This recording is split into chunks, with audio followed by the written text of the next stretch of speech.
share ko lang tong kabutihan ng tao na to, guys. Puminto ako sa truck stop kanina kasi nga kakain ako, break ako. Paghinto ko,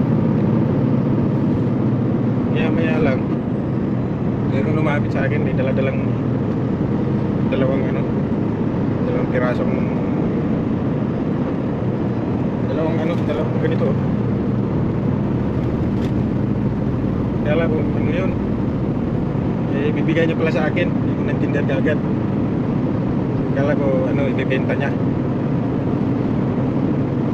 Yung pala sabi niya, sobra kasi, sabi niya hindi magkasya sa lagayan ko sa truck, kaya ibigay ko na lang sa'yo, sabi niya. Siyempre tinanggap ko na lang rin, pero English yung pagkasabi.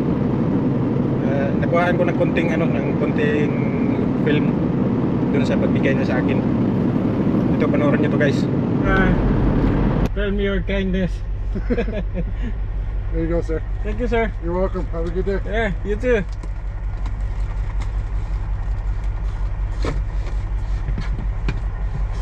Yeah. Yun, binigyan ako ng ang galing ng driver na yun. Binigyan ako. Sino yung tracking na yun, oh. Yeah. Thank you, buddy. You're so kind.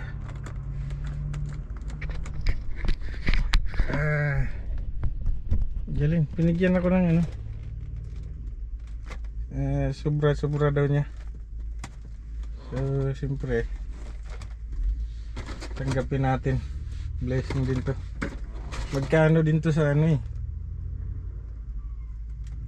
magkano din to sa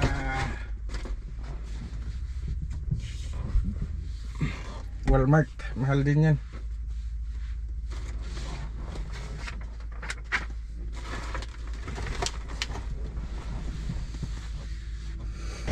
Ganda ng truck stop na to, guys. Ayan, lawak. Ayun yung CR, complete yan dyan.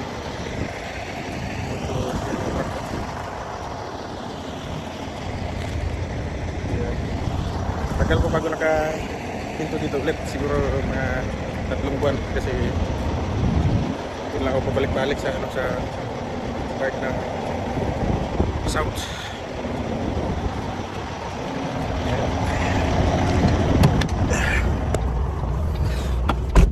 Palagi mong piliin ang maging mabuti sa kapwa, sapagkat ang kabutihan ay may kapangyarihang magbago ng buhay. Isang ngiti, isang salita ng pag-asa, o simpleng tulong ay maaaring magbigay liwanag sa madilim na daan ng iba. Sa bawat mabuting gawa, ikaw ay nag-aambag ng positibong pagbabago sa mundo. Kaya't huwag mawalan ng pag-asa, magpatuloy sa paggawa ng mabuti, at maging inspirasyon sa bawat hakbang. Ang kabutihan ay hindi kailanman nasasayang.